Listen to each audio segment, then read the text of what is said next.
जय श्री कृष्णा। श्रीमद् भागवत गीता में हम लोग दूसरे अध्याय में 59 श्लोक तक सुन चुके हैं, जिसमें अर्जुन भगवान श्री कृष्ण से प्रश्न करते हैं कि जो साधक होता है, जो साधना में स्थित हो जाता है, उसका लक्षण क्या होता है, वह कैसे बोलता है, कैसे चलता है और कैसे बैठता है। साधना एक विशिष्ट योग है। जब आत्मा और परमात्मा को जोड़ने का भाव आ जाता है, तब परमात्मा साधक में के भीतर सारी शक्तियाँ प्रविष्ट कर देता है। मानव जीवन प्रकृति के सर्वोत्तम उपहार है। यही मनुष्य देह अमूल्य धरोहरों से परिपूर्ण है। साधारण मनुष्य भी जब जीवन साधना के महाविज्ञान को समझ जाता है, तो वह असाधारण और महान बन जाता है। सिर्फ उसे पहचान कर स्वयं में निहित शक्ति केंद्रों को जगाने पर अमूल्य रत्नों की सहज ही प्राप्ति हो जाती है उस साधक को। साधना का अर्थ होता है मन और इंद्रियों को साध लेना। लोभ, लालसाओं, कामनाओं, विषयों में आसक्ति को त्याग कर कामनाओं को भी त्याग कर उनके गुलामी के जंजीरों को काट कर जो मुक्त हो जाता है, वह भाव दृष्टि में रहता है, वह आत्म भाव में रहता है, उसे साधक कहते हैं। भगवान श्री कृष्ण यहाँ अर्जुन के प्रश्नों का उत्तर देना शुरू कर दिए हैं। कहते हैं कि हे अर्जुन, जो आत्म भाव में रहता है, आत्मा में ही संतुष्ट रहता है, जो दुख में दुखित नहीं होता और सुख की स्पृहा भी नहीं होती है, जो शुभ हो या अशुभ हो सब भाव में रहता है, वह स्थिति प्रज्ञ है, वह स्थिर बुद्धि वाला है। अगले 60वें श्लोक में भगवान श्री कृष्ण अर्जुन से कहते हैं, इंद्रियां बड़ी ही बलवान होती हैं, ये आसानी से किसी विषयों को नहीं छोड़ती हैं। इस पर ही 60वां श्लोक है। कहते हैं, यततः ही अपि कौन्तेय पुरुषस्य विपश्चितः इंद्रियाणि प्रमाथीनि हरन्ति प्रसभम मनः। कहते हैं ये इंद्रियां जो हैं ये बहुत ही बलवान होती है, बुद्धिमानों की भी बुद्धि हर लेती है। इसलिए तानि सर्वाणि संयम्य युक्त आसित मत्परः बसे ही अस्य इंद्रियाणि तस्य प्रज्ञा प्रतिष्ठिता।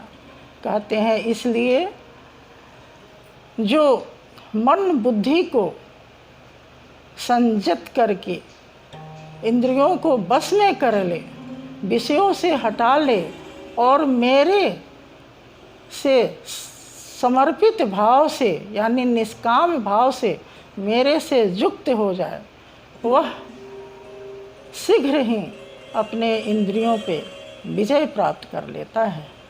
उसकी इंद्रियां स्थिर हो जाती हैं और वह योग से युक्त हो जाता है। इस पर भगवान श्री कृष्ण अगले श्लोक में कहते हैं कि जो भगवान से यानी निष्काम कर्म योग नहीं करता है और समर्पित भाव नहीं रखता है, उसके विषय में भगवान श्री कृष्ण यहाँ कहते हैं, ध्यायतः विषयान् पुष संगः तेषु उपजायते संगात संजायते काम, कामात क्रोध अभिजायते। कहते हैं जो पुरुष अपने इंद्रियों को बस में नहीं करता है वह विषय का चिंतन करने लगता है। इष्ट चिंतन के जगह पर वह विषय चिंतन करने लगता है और विषय में आसक्ति उसकी बढ़ जाती है। आसक्ति होने से उसकी कामना वह करने लगता है और जब कामना की पूर्ति नहीं होती है तो उसको क्रोध आता है। क्रोधात भवति सम्मोह, सम्मोहात स्मृति विभ्रम, स्मृति भ्रंशात बुद्धि नाश, बुद्धि नाशात प्रणश्यति। कहते हैं क्रोध इतना बढ़ जाता है कि वह मूढ़ भाव का हो जाता है और उसकी स्मृति भ्रम पैदा करती है। वह बुद्धि उसकी भ्रमित हो जाती है, मन भ्रमित हो जाता है और बुद्धि उसकी नाश होने लगती है। और बुद्धि जब नाश हो जाती है तो वह अपने स्थिति से गिर जाता है, क्योंकि वह इष्ट चिंतन के जगह पर वह विषय चिंतन करते रहता है।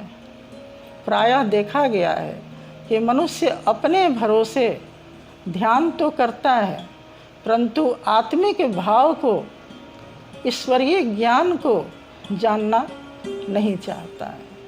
यहाँ भगवान श्री कृष्ण कहते हैं कि तानी सर्वाणी संयम्य युक्त आसित मत पर, मेरे समर्पित होकर के तू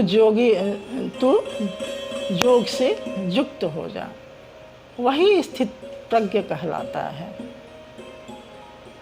अगले श्लोक में कहते हैं जो भगवान से युक्त हो जाता है, निष्काम कर्म योग करता है, वह कहते हैं राग द्वेष विजयते तु विषयान इंद्रिय चरण, आत्मवश्य विधेय आत्मा प्रसादम अधिगच्छति।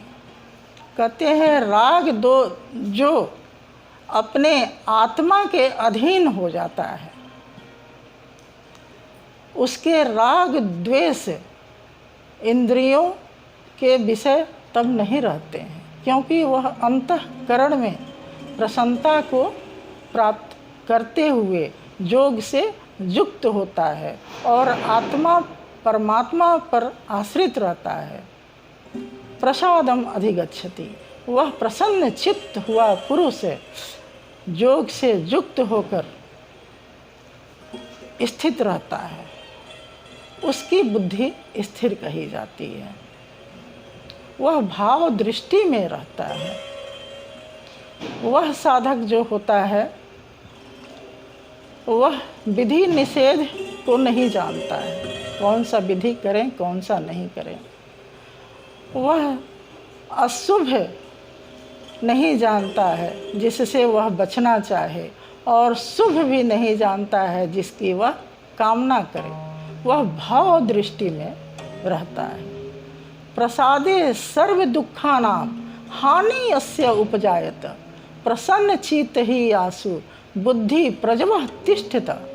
कहते हैं वह प्रसन्न चित्त पुरुष योग से युक्त हुआ स्थिर बुद्धि वाला सभी होता है, इसलिए उसे कोई दुख द्रवित नहीं करता है।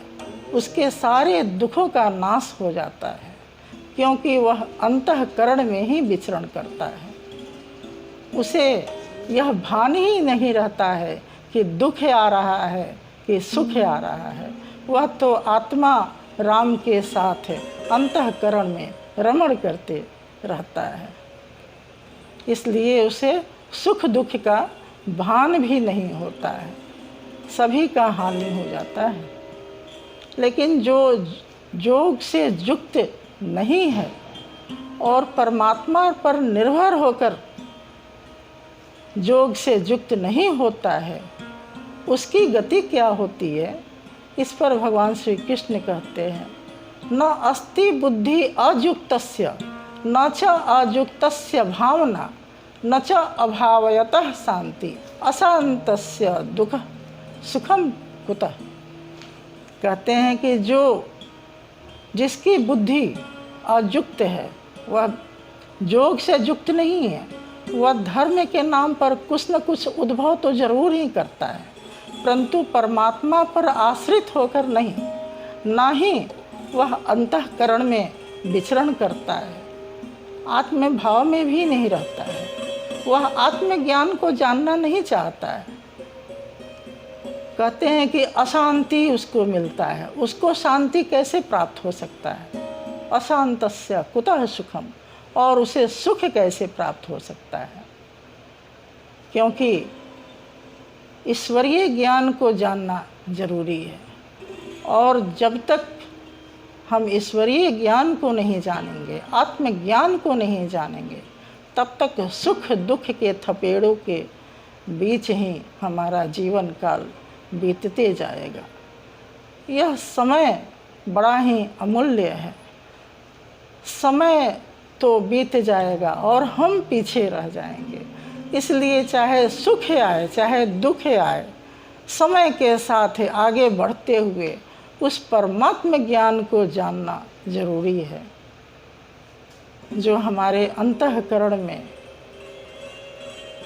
हृदय देश में बैठा हुआ है। वह आत्मा राम, उसमें ही रमण करना श्रेयस्कर है, श्रेष्ठ है।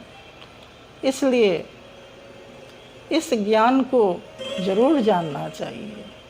और उपनिषद में प्रथम बाणी गीता है, जिसका ज्ञान जानने के पश्चात ही आत्मज्ञान की प्राप्ति होती है। इसलिए आप लोग चाहे जैसे भी मैं सुना रही हूँ, ज़रूर सुनिए, और हो सके तो हर रोज़ गीता सुनिए, ताकि आपके भीतर वह आत्मा राम जो सोया है वह जग जाए और आपको भी जगा दे। इसलिए गीता ज़रूर सुनिए और सब्सक्राइब भी कीजिए, ताकि जो पीछे छूट गया उसे भी सुन लीजिए। लाइक कीजिए, कमेंट कीजिए, हमें भी अच्छा लगेगा। इसलिए हम आप मिलकर उस परमात्मा को जगाने के लिए लालसा रखें, अभिलाषा रखें, तो वह जरूर जग जाएगा और हमें भी जगा देगा। हरि ओम, हरि ओम, हरि ओम।